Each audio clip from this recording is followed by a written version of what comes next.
O ar na mansão dos Montenegro era rarefeito e gelado, mesmo sob o sol inclemente de São Paulo. Não era uma questão de climatização, mas de atmosfera. Ricardo Montenegro, um titã do mercado imobiliário que construíra um império sobre os alicerces da herança familiar, movia-se por seus corredores de mármore Carrara, como um monarca em seu castelo de vidro. Cada objeto, da escultura de bronze abstrata ao sofá de couro italiano, era uma declaração de poder, um testamento de seu valor. Ele acreditava, com a fé cega dos privilegiados, que o universo era uma meritocracia perfeita e ele estava no topo por direito divino. Seu filho, Léo, de 4 anos, era apenas mais um adorno caro em sua vida perfeitamente curada. Um bibelô de cachos dourados e olhos azuis assustados que deveria aparecer em fotos de família e desaparecer silenciosamente quando os adultos estivessem ocupados. A mãe, Verônica, tratava a maternidade como um de seus projetos de caridade, algo para ser administrado por terceiros, garantindo que a imagem pública fosse impecável. Ela supervisionava as roupas de grife de Léo, seu cardápio orgânico e suas aulas de mandarim com a mesma atenção distante que dedicava à organização de seus bailes de gala.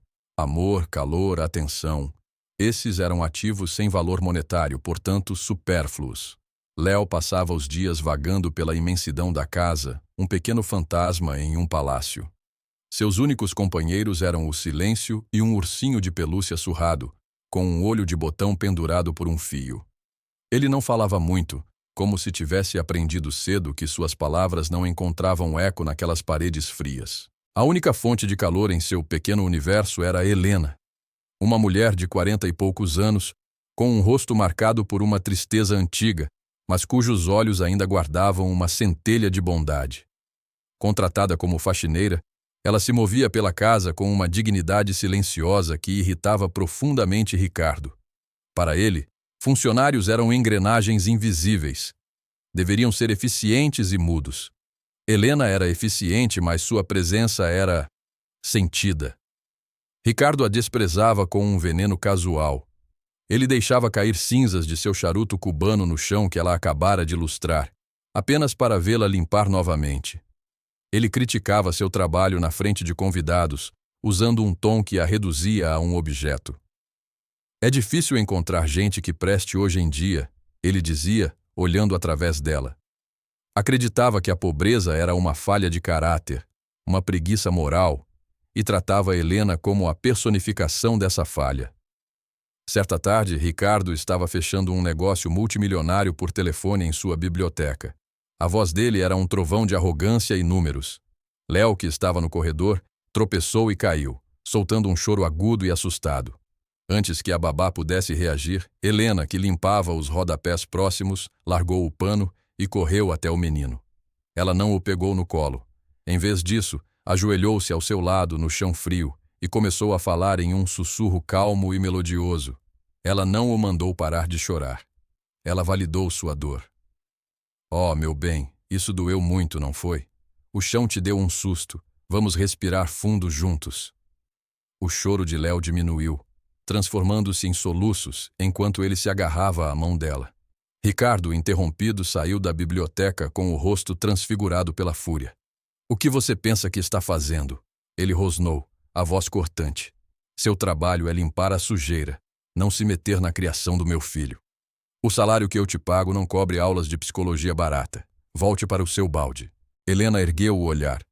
Não havia raiva, apenas uma profunda e cansada mágoa.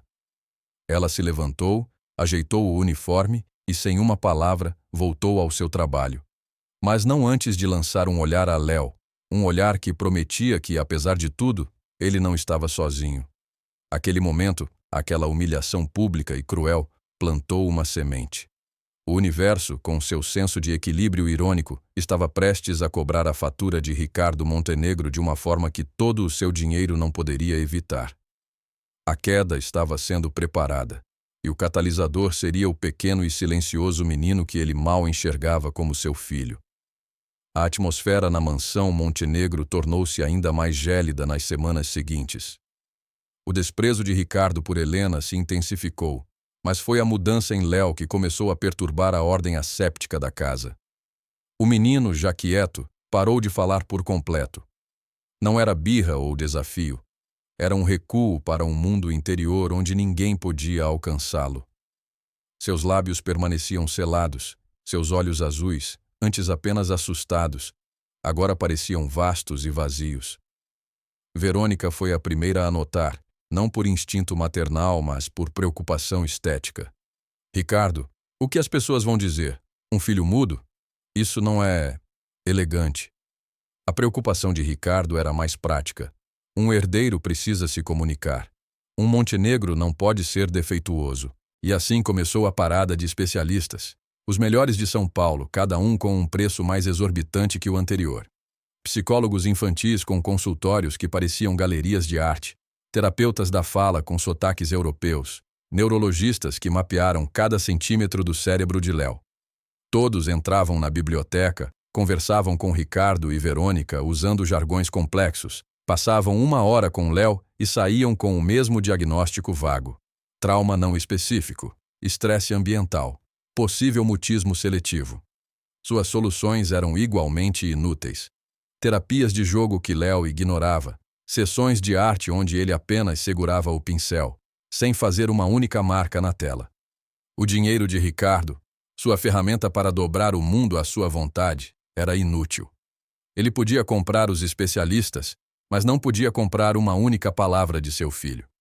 A frustração o corroía, transformando-se em uma raiva surda que ele descarregava em seus subordinados e, principalmente, em Helena. Ela se tornou o para-raios de sua impotência. Enquanto a procissão de médicos falhava, Helena observava. De longe, enquanto limpava os lustres de cristal ou aspirava os tapetes persas, ela via o que os especialistas não viam. Ela notava como Léo se encolhia quando o pai erguia a voz. Via como ele traçava padrões invisíveis no ar com o dedo, um sinal de ansiedade. Ela percebia que a única vez que seus olhos demonstravam um lampejo de vida era quando ele a via passar, mesmo que por um segundo. Helena começou a deixar pequenas pistas de afeto pelo caminho de Léo. Um biscoito com formato de estrela em sua mesinha de cabeceira. Uma flor silvestre que ela colheu no jardim e deixou ao lado de seu ursinho. Certa noite, ao passar por seu quarto, ela o ouviu emitir um pequeno som de angústia em seu sono. Instintivamente, ela parou do lado de fora da porta e começou a cantarolar uma canção de ninar antiga, uma melodia simples e triste de sua terra natal. Ela viu pela fresta da porta o corpo do menino relaxar na cama. Ela fazia isso todas as noites, um ritual secreto de cuidado. A crise explodiu durante o evento mais importante do ano para os Montenegro, o baile de gala anual para a fundação de Verônica. A casa estava repleta da elite paulistana. Homens em smokings, mulheres em vestidos de alta costura, o som de taças de champanhe e risadas forçadas. Léo deveria fazer uma breve aparição, ser fotografado ao lado dos pais e depois ser levado pela babá. Mas o barulho, as luzes, os rostos estranhos foram demais. Quando Verônica tentou posicioná-lo para uma foto, Léo teve um colapso. Ele não chorou. Ele congelou. Seu corpo ficou rígido, sua respiração curta, seus olhos fixos em um ponto no vazio. Era um ataque de pânico em sua forma mais pura e silenciosa. A babá tentou acalmá-lo, o que só piorou a situação. O Dr. Alencar, o psicólogo mais caro de todos, que era um dos convidados, aproximou-se e tentou intervir com sua abordagem clínica e distante. Léo começou a tremer incontrolavelmente. A cena perfeita de Verônica estava se desfazendo. O murmúrio dos convidados era audível. A humilhação era pública. Ricardo, pálido de raiva e vergonha, estava prestes a mandar levar o menino à força quando Helena apareceu. Ela estava levando uma bandeja de copos sujos para a cozinha e parou, o coração apertado ao ver o sofrimento da criança. Sem pensar nas consequências, ela colocou a bandeja no chão, caminhou firmemente através do círculo de curiosos e ajoelhou-se na frente de Léo. Ela ignorou Ricardo, Verônica, o médico e todos os outros. Seus olhos estavam apenas no menino. Ela não o tocou. Apenas começou a cantarolar a canção de ninar. A melodia suave cortou a tensão do ambiente. O tremor de Léo começou a diminuir. Helena então pegou um guardanapo de linho da bandeja e, com movimentos rápidos e precisos, dobrou-o, transformando-o em um pequeno fantoche. Ela moveu o fantoche para perto da mão de Léo, fazendo-o dançar suavemente. Olá, ela sussurrou com a voz do fantoche. Meu nome é Paninho. Você está com medo? Eu também fico com medo do barulho às vezes. Os olhos de Léo, pela primeira vez em meses, focaram em algo. Ele olhou para o fantoche, depois para o rosto de Helena. O doutor Alencar, observando, ficou boquiaberto. Eram técnicas de dissociação e engajamento lúdico do mais alto nível. Onde você aprendeu a fazer isso? Ele perguntou, a voz alta demais. Helena o ignorou e continuou a falar com Léo através do fantoche. Sabe o que eu faço quando estou com medo, Léo? Eu respiro fundo, como um balão. Quer tentar comigo? Ela inspirou e expirou de forma exagerada. Léo a imitou. 1, 2, 3 vezes. O corpo do menino relaxou completamente. Ele estendeu a mãozinha e tocou o fantoche de guardanapo. Então, em meio ao silêncio atordoado da elite paulistana, uma pequena voz, enferrujada pelo desuso, quebrou o feitiço. Helena. Foi uma única palavra. O nome dela. Mas para todos naquela sala, soou como uma explosão. Verônica levou a mão à boca, as lágrimas escorrendo pela maquiagem perfeita.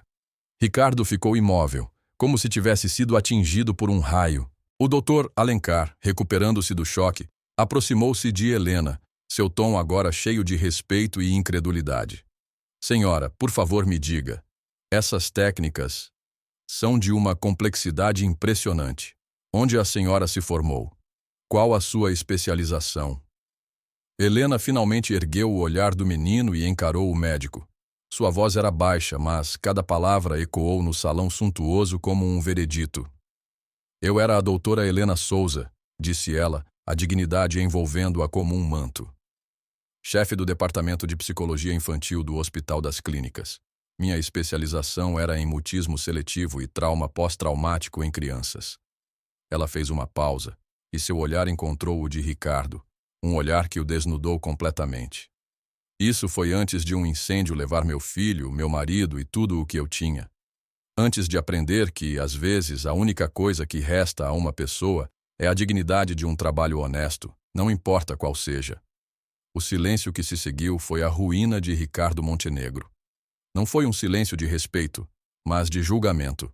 Cada par de olhos naquela sala se voltou para ele, o homem que tinha tudo e humilhava a mulher que havia perdido tudo, a única pessoa capaz de alcançar seu filho.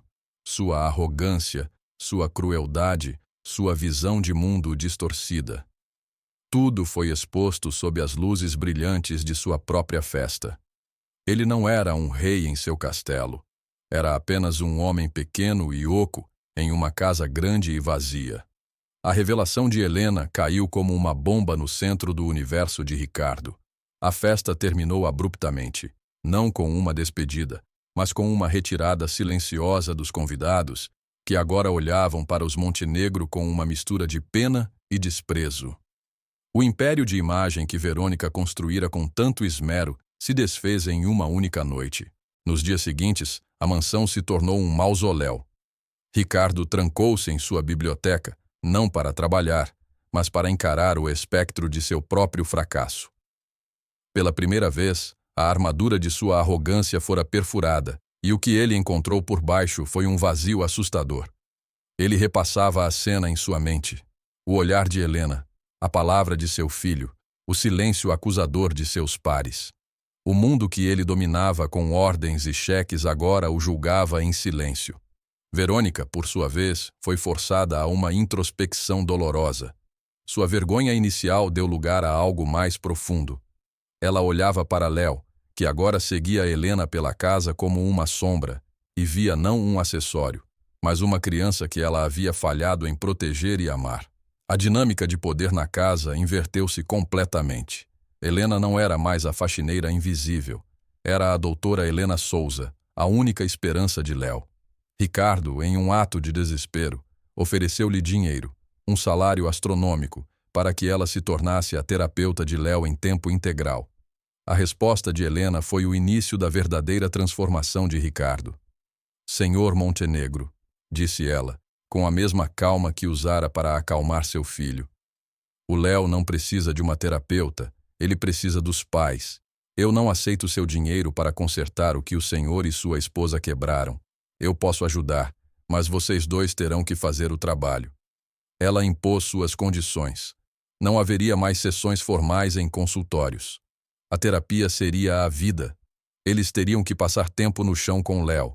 Teriam que aprender a ouvir o silêncio dele. Teriam que participar de todas as interações. Ricardo, o titã dos negócios, foi obrigado a sentar-se de pernas cruzadas no tapete de seu filho, sentindo-se desajeitado e impotente, enquanto Helena o guiava sobre como simplesmente estar presente. As primeiras semanas foram um purgatório para ele. Sua impaciência natural guerreava com a necessidade de silêncio e calma. Ele queria resultados, métricas, progressos que pudesse medir. Helena, pacientemente, ensinava-o a ver as pequenas vitórias. Um olhar sustentado, um dedo apontando para um brinquedo, um sorriso fugaz. Durante uma dessas sessões, Helena contou sua história. Não com drama, mas com a honestidade crua de quem sobreviveu ao impensável. Falou do cheiro de fumaça, da perda de seu filho de 5 anos, Daniel, e de seu marido. Falou de como seu mundo acadêmico e confortável se transformou em um abismo de luto e dívidas. De como, sem forças para retomar sua carreira, ela aceitou o único trabalho que pôde encontrar para sobreviver, dia após dia. Ricardo ouviu, e pela primeira vez, a dor de outra pessoa penetrou sua bolha de privilégio. Ele viu um paralelo terrível. Ele tinha um filho vivo a quem tratava como morto, enquanto ela daria o universo para ter seu filho morto de volta por um segundo. A empatia, um sentimento que ele considerava uma fraqueza, começou a brotar em seu peito como uma erva daninha dolorosa. Personagens secundários revelaram suas verdadeiras naturezas. Amigos de longa data pararam de ligar, desconfortáveis com o escândalo. Em contrapartida, um motorista antigo da empresa, que Ricardo sempre tratara com distanciamento, enviou-lhe uma mensagem simples. Força, patrão. Cuidar da família é o que importa. Foi um gesto de solidariedade genuína que valeu mais do que todos os contatos de sua agenda. A transformação não foi instantânea, mas gradual. Ricardo começou a deixar o escritório mais cedo. Cancelou viagens de negócios. Em vez de gritar ao telefone, ele era visto no jardim, tentando aprender com Helena a fazer bolhas de sabão que Léo adorava. Verônica, por sua vez, guardou seus vestidos de gala e começou a aprender as canções de ninar que Helena cantava. A casa, antes um showroom frio, começou a acumular a desordem feliz de uma casa com uma criança. Brinquedos no chão, desenhos na geladeira, risadas ocasionais que, a princípio, soavam estranhas naquelas paredes. A maior lição de Ricardo veio através da humilhação. Ele teve que admitir seu erro não apenas para si mesmo, mas para Helena. Eu sinto muito, ele conseguiu dizer um dia, as palavras presas em sua garganta. Eu tratei a senhora como ninguém deveria ser tratado. Helena apenas assentiu. O senhor não me deve um pedido de desculpas, senhor Montenegro. O senhor deve uma vida ao seu filho. Aquele foi o ponto de virada. A redenção não viria de palavras, mas de ações. A jornada seria longa e dolorosa, mas, pela primeira vez, Ricardo Montenegro estava disposto a pagar o preço. Os meses se transformaram em 1 ano. A transformação na mansão Montenegro não era apenas visível, era palpável. O silêncio frio fora substituído por um caloroso zumbido de vida. Léo agora falava, contava histórias, fazia perguntas sem fim. Sua voz era a música que curava as feridas daquela família. Ricardo Montenegro era um homem diferente. A arrogância fora lixada por meses de humildade forçada, revelando um núcleo de decência que nem ele sabia que possuía. Ele vendeu o jato particular, a casa de praia ostensiva e vários de seus carros de luxo. A percepção de que sua riqueza o havia isolado da humanidade o atingiu com força.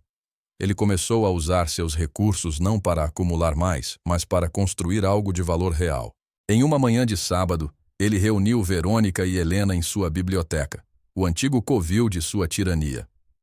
Sobre a mesa de mogno, em vez de contratos, havia uma planta arquitetônica. Eu vendi minha participação no projeto do shopping de luxo, ele anunciou. Com o dinheiro e com a ajuda de alguns investidores que ainda acreditam em algo além do lucro, Eu comprei este antigo prédio no centro. Eu quero construir algo. Ele desenrolou a planta. Era um centro de acolhimento e terapia para crianças vítimas de trauma. Um lugar com salas de arte, jardins sensoriais, terapeutas especializados e, o mais importante, um ambiente acolhedor e seguro. No topo da planta, um nome estava escrito: Instituto Daniel Souza. Helena olhou para o nome de seu filho perdido, e as lágrimas que ela segurou por anos finalmente vieram. Não eram lágrimas de tristeza, mas de uma catarse avassaladora. Ricardo não estava apenas se desculpando, ele estava honrando a memória de seu filho, transformando sua perda em um legado de esperança para centenas de outras crianças. Eu não quero que você trabalhe para mim, Helena, disse Ricardo, a voz firme. Eu quero que você dirija este lugar. Eu serei apenas o financiador. A visão, a alma do projeto, tem que ser sua. A redenção de Ricardo não foi um evento único, mas um processo contínuo. Ele se tornou um defensor apaixonado de causas infantis, usando sua antiga agressividade empresarial para lutar por financiamento e conscientização. Verônica encontrou seu propósito não em bailes de gala, mas em organizar eventos de arrecadação para o Instituto, conectando-se com outras mães e compartilhando sua própria história de redescoberta. O relacionamento entre eles e Helena se estabeleceu em um novo equilíbrio, uma amizade forjada no fogo da crise, baseada em um profundo respeito mútuo. Ela nunca mais foi a empregada. Era a doutora Helena, a mentora, a amiga, a mulher que lhes ensinou que o verdadeiro valor de uma pessoa não está em sua conta bancária, mas na capacidade de seu coração. A cena final da transformação não ocorreu na mansão, mas na inauguração do Instituto Daniel Souza. O local era vibrante, cheio de risadas de crianças. Em um canto do jardim, Ricardo estava no chão, com o terno caro amassado, enquanto Léo, agora com 5 anos e falante, explicava com entusiasmo as regras de um jogo que ele havia inventado. Verônica os observava, um sorriso genuíno iluminando seu rosto. Helena aproximou-se, não mais em um uniforme, mas em um vestido simples e elegante, exalando uma autoridade tranquila. Ela olhou para a cena e depois para a placa na entrada do instituto. Seu luto por Daniel nunca desapareceria, mas agora estava entrelaçado com um novo propósito. A dor não fora apagada, mas transformada. Ricardo ergueu o olhar e encontrou o dela. Nenhuma palavra foi necessária. Naquele olhar compartilhado, havia o reconhecimento de uma jornada completa. Da arrogância cega à empatia dolorosa, da injustiça à redenção, da solidão de uma mansão vazia à comunidade de um lugar cheio de esperança. Ele não havia apenas ganhado seu filho de volta, ele havia encontrado sua própria humanidade. E essa transformação, iniciada por um ato de bondade de uma mulher que ele desprezava, estava agora se multiplicando, tocando e curando vidas muito além das paredes douradas de seu antigo mundo. Gostou desta história emocionante? Deixe seu comentário contando o que você achou e não se esqueça de curtir e compartilhar para que mais pessoas possam se inspirar com essa jornada de transformação.